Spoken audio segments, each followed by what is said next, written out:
అందరికీ నమస్కారం. ఆరాధన ఛానల్‌కి స్వాగతం.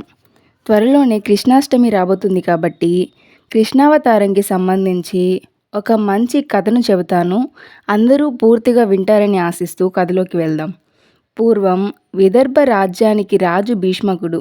ఆ రాజు తన కూతురికి వివాహం చేయాలి అనుకున్నాడు. కానీ ఆ యువరానికి ఏ మహారాజు నచ్చట్లేదు. అప్పుడు ఆ యువరాణి ఆ విదర్భ దేశ రాజు గురువు దగ్గరికి వెళ్ళి ఆ యువరాణి గురువుగారితో నాకు నచ్చే మహారాజు అసలు ఈ లోకంలో ఉన్నారా లేదా అని అడిగింది. అప్పుడు ఆ గురువు నేను ఒక కథ చెప్తాను విను అని మొదలుపెట్టాడు. మధుర సామ్రాజ్య రాజు అయిన ఉగ్రసేన మహారాజుకి 2 బిడ్డలు. ఒక అమ్మాయి ఒక అబ్బాయి. వారి పేర్లు అబ్బాయి పేరు కంసుడు, చెల్లెలి పేరు దేవకి. కంసునికి తన చెల్లెలు దేవకి అంటే చాలా ప్రేమ. దేవకికి వసుదేవుడు అనే రాజుకి ఇచ్చి పెళ్లి చేశాడు.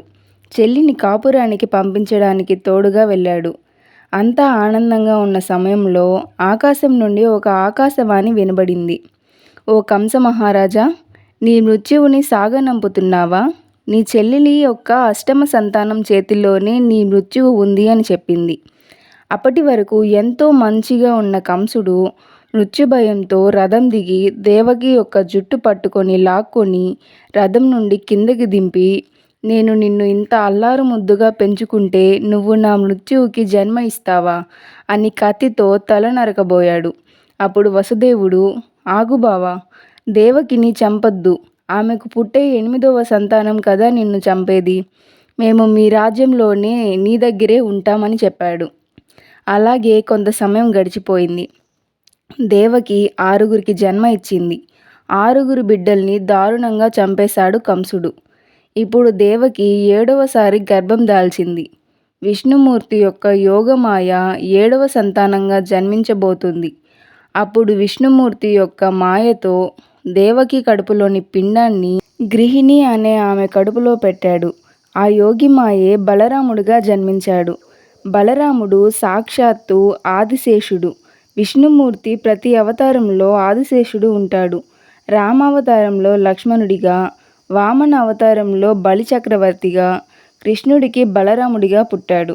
దేవకి 7వసారి గర్భం దాల్చినప్పుడు గర్భస్రావం అయింది అని కంసుడికి చెప్పాడు వసుదేవుడు. ఇక దేవకి 8వసారి గర్భం దాల్చింది. దేవకి నిండు గర్భవతి అయింది. దేవకికి అష్టమ సంతానం పుట్టగానే చంపేయండి అని భటులను ఆదేశించాడు కంసుడు. ఒకవేళ సైనికులు పడుకున్నా కానీ కాపలా కోసం ఒక గాడిదని కాపలా పెట్టాడు. దేవకికి ఇక బాధ ఎక్కువైపోయింది. ఇక నా ఈ బిడ్డ కూడా కంసుడి చేతిలో చావడం కన్నా నేనే చనిపోతాను అని కడుపుపై గట్టిగా కొట్టుకోబోయింది. అప్పుడు ఆ కారాగారంలో ఒక వెలుగు వచ్చి ఆ విష్ణుమూర్తి వచ్చి, అమ్మా దేవకి, నేను నీకు బిడ్డగా జన్మిస్తాను అని చెప్పాడు. అప్పుడు దేవకి చాలా సంతోషించి, ఇక నా బిడ్డ సాక్షాత్తు విష్ణుమూర్తి అయితే ఇక ఏ కంసుడు చంపలేడు అని అనుకుంటుంది. దేవకి తన సంసార జీవితంలో ఒకరోజు ప్రశాంతంగా పడుకుంటుంది. ఇక దేవకికి పురిటి నొప్పులు మొదలయ్యాయి. కానీ దేవకి గట్టిగా నోరు మూసుకొని ప్రసవంకి రెడీ అయింది. అప్పుడు భటులు అందరూ పడుకున్నారు కానీ ఒక గాడిద మాత్రం పడుకోలేదు. బిడ్డ ఏడుపు వినగానే గాడిద ఎక్కడ అరుస్తుందో అని వసుదేవుడు గాడిద కాళ్ళు పట్టుకొని అరవకు అని అన్నాడు. ఇక దేవకి బిడ్డకు జన్మ ఇచ్చింది. కానీ ఆ బిడ్డ ఏమీ ఏడవలేదు అని వసుదేవుడు దగ్గరికి వెళ్ళి చూడగానే ఆ బిడ్డ ఎంతో అందంగా నీలం రంగులో మెరిసిపోతోంది. పెదవి పైన చిరునవ్వుతో ఆడుకుంటుంది. అదే సమయంలో రేపల్లెలో నందుని భార్య యశోదాదేవి కృష్ణుడిని యోగమాయ అయిన ఒక ఆడబిడ్డకి జన్మ ఇచ్చింది. వసుదేవుడు ఆ పుట్టిన బిడ్డను తీసుకొని బుట్టలో పెట్టుకుని రేపల్లెకి వెళ్ళడానికి బయలుదేరాడు. ఆయన బయలుదేరగానే ఏదో మాయ కమ్మినట్లుగా భటులందరూ గాడిదతో సహా పడిపోయారు. కారాగారం తలుపులు వాటంతట అవే తెరుచుకున్నాయి. అలా ఆయన నడుచుకుంటూ యమునా నది ఒడ్డుకు వచ్చాడు. ఒక్కసారిగా పెద్ద వర్షం మొదలైంది. ఆ వర్షానికి యమునా నది పొంగి పొర్లుతోంది. రేపల్లెకి వెళ్ళాలంటే అదొకటే మార్గం. అప్పుడు వసుదేవుడు ఇంత చేసిన ఆ మహావిష్ణువు ఇప్పుడు ఏదో ఒక దారి చూపకపోతాడా అని ముందుకు వెళ్తాడు.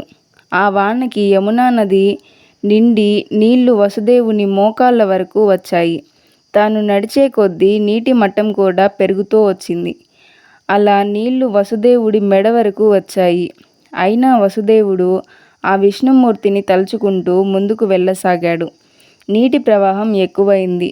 నీళ్లు తన నోటి వరకు వచ్చాయి. చివరిసారిగా గట్టిగా ఊపిరి పీల్చుకున్నాడు. బిడ్డను ఒక చేతితో పైకి ఎత్తి పట్టుకున్నాడు. నీటి మట్టం వసుదేవుడి తలను కూడా మించిపోయింది. కేవలం తన చేయి మాత్రమే పైకి ఉంది. చేతిలో బిడ్డ ఉంది. ఆ నీటి ప్రవాహం తన చేతిపై వరకు వచ్చింది. అప్పుడు బుట్టలో ఎంతో చక్కగా ఆడుకుంటున్న కన్నయ్య తన కాలిని ఒక్కసారి కిందకి అన్నాడు. ఆ కృష్ణుని పాదస్పర్శ తాకగానే యమునా నది ఆ స్పర్శ సాక్షాత్తు శ్రీ మహావిష్ణువుదే అని గ్రహించి యమునా నది రెండుగా చీలిపోయింది. రెండు పక్కల నీళ్లు ఉన్నాయి. కింద భూమి మాత్రం కనిపిస్తుంది. కానీ కుండపోత వర్షం కురుస్తుంది. అప్పుడు వసుదేవుడు ముందుకు సాగుతుండగా ఒక్కసారిగా వర్షం ఆగిపోయింది. అప్పుడు వసుదేవుడు ఏమిటా అని వెనక్కి చూస్తాడు. తన కనుచూపు మేర వరుసగా పొడవాటి పాము ఉంది. అది ఎవరో కాదు, సాక్షాత్తు ఆదిశేషుడు. అది తన పడగలు విప్పి కృష్ణుడికి గొడుగులాగా కాపాడుతోంది. చిలికిన నదిలో ఆదిశేషుడు గొడుగు నీడలో కృష్ణుడిని వసుదేవుడు రేపల్లకి తీసుకొని వెళ్ళాడు. అక్కడ రేపల్లలో యశోదకు విష్ణుమూర్తి యోగిమాయ ఆడబిడ్డగా జన్మించింది. అప్పుడు వసుదేవుడు ఆ బిడ్డను తనకు ఇచ్చి కృష్ణుడిని యశోద ఒడిలో విడిచిపెట్టమని నందునితో వసుదేవుడు చెప్పాడు.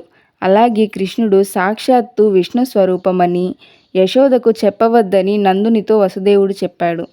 ఆ బిడ్డను తీసుకొని కారాగారానికి తిరిగి వచ్చాడు. అప్పుడు ఒక్కసారిగా బిడ్డ ఏడుపు మొదలుపెట్టింది. అప్పుడు భటులు, కంసుడు అందరూ లేచారు.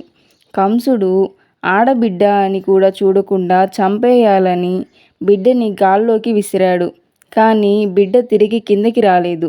గాల్లోనే యోగిమాయగా మారి, ఓరి కంస, నీ చెల్లిని బావని కారాగారంలో బంధించి హింసిస్తున్నావు. అలాగే నీ 6 అల్లుళ్ళని చంపేశావు. కానీ నీ మృత్యువు చాలా క్షేమంగా ఉన్నాడు.